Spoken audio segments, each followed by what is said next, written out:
Before you pull one fuse, prove that your F-150's battery is actually discharged. A weak battery, a corroded ground, a charging problem, and a true key-off drain can all leave you with the same dead truck feeling, but they need completely different repairs. So I'll show you the correct order, and if the truck really has a drain, how to isolate the circuit without waking every module or blowing your meter fuse. This procedure spans the 2015 to 2026 trucks, but battery type, module behavior, sleep time, and the exact specs vary by year and equipment, so your service information is the final word. Is the battery actually low? Start here, because a no crank is not automatically a dead battery. Repeated dead battery complaints fall into several buckets: battery condition, terminal or ground resistance, charging and battery management problems, chronic undercharging, or an excessive key-off draw. First, confirm the battery is genuinely low, because a poor connection can stop the truck from cranking even when the battery still holds a charge. Battery or bad connection.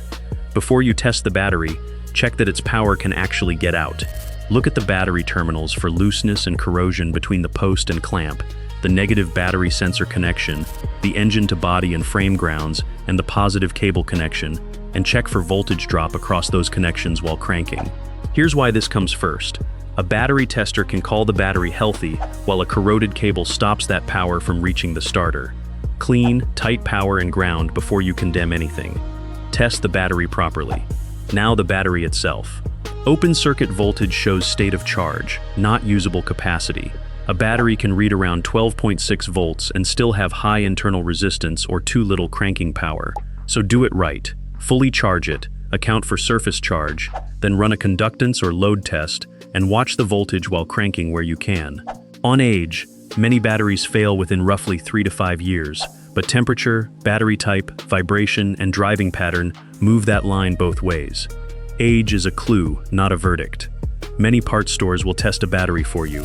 A shop may charge for a more complete electrical diagnosis. Battery type and BMS. Two things people miss. First, type. An auto stop-start truck needs the exact battery Ford specified, often an AGM or enhanced type. Verify it by the battery label, parts catalog, or VIN. Don't just assume AGM from the feature. A lower-spec conventional battery causes poor performance and short life. Second, and bigger, many F-150s run a battery monitoring sensor, or BMS, that tracks the battery and tells the truck how to charge it. Replacing the battery can require a sensor reset, and some Ford procedures need hours of key-off sleep afterward to relearn the new battery. The process varies by year. A new battery without the correct reset can leave the truck managing it as if the old one were still installed. Don't ground accessories straight to the negative post in a way that bypasses that sensor. And to be clear, a BMS reset does not fix a real parasitic drain. Charging system. If the battery and connections pass, check charging carefully, because a single running voltage number is not a complete alternator test. Modern F-150 charging is computer commanded and varies with battery state and temperature, so a healthy system won't sit at one fixed voltage.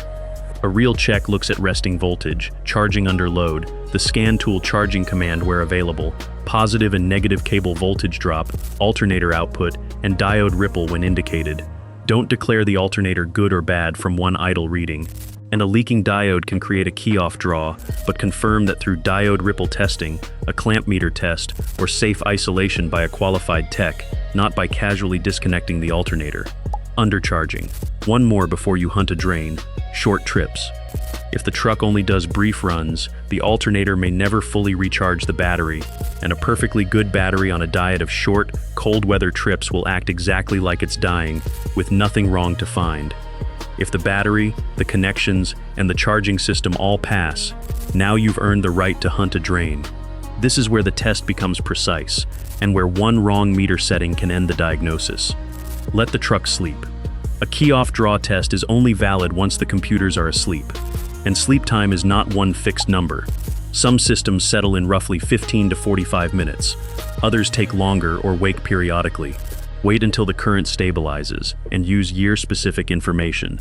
Just as important, know what wakes the truck and restarts the clock. A key fob left nearby, opening a door or tailgate, the Ford app or connected services phoning home, the alarm, an OBD2 device, a charger, a trailer or accessory module, or you touching the truck during the test.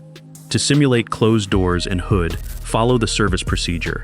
And if you ever manually rotate a door latch, mark it and release it with the handle before closing the door, rather than jamming anything into a switch. Safe current test. Before the meter touches anything, an incorrect current test can blow the meter fuse, damage the meter, wake the truck, or create a short. So, use a properly fused, automotive-capable meter, put the red lead in the correct high current input, and start on the highest DC current range. During the test, never crank the engine and never switch on a high current load, headlights, blower, heated seats, with the meter in series. Keep the fobs away and the doors shut. Only move down to the milliamp input after confirming the current is safely below that input's fuse rating. For the connection, the cleaner way is a low current DC clamp meter, a fused bypass lead, or a meter and jumper method that keeps the circuit connected while the truck falls asleep. Then remove the bypass so current flows through the meter without breaking the circuit again. The simple series method works, but reconnecting it can restart the sleep timers. Read it. Once it's asleep and stable, below roughly 50 milliamps is a common general reference, and anything consistently over about 100 milliamps deserves investigation. But the correct limit for your exact truck and equipment comes from service information, and one brief wake-up spike does not prove a fault. You're looking for a stable or repeated excessive draw, not a momentary blip. Find the circuit. With a confirmed draw, isolate it, knowing the limits. Pulling or reinserting a fuse can wake modules and restart the timer, so record every fuse location, pull one at a time, never seat a fuse in the wrong cavity, and let the system settle after any wake-up. Check both the underhood and interior panels. The cleaner option is the millivolt method. Current through a fuse creates a tiny voltage drop, so you measure across each fuse without removing it. Then use the correct fuse type conversion chart to estimate current. No broken circuit. But be honest about what it proves. A current drop or a millivolt reading identifies the affected circuit, not the failed part. One fuse can feed several components, and some keep-alive circuits are supposed to show current. Diagnose the component.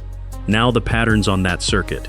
Year-specific, not universal. Ford has issued year and condition-specific service messages for certain drain complaints. For example, some newer F-150s have documented trailer module-related drain or no-crank symptoms, but that does not make the trailer module sync or the body control module the default answer for every F-150. And don't condemn the body control module just because pulling its fuse drops the draw. It may simply be supplying or waking another device downstream. Confirm the actual part with the year-correct procedure. On the aftermarket side, check anything added: a dash cam, amplifier, alarm, remote start, OBD2 dongle, GPS or fleet tracker, USB adapter, a radio wired to constant power, or an accessory grounded so it bypasses the battery sensor. Disconnecting an accessory and watching the draw vanish is evidence.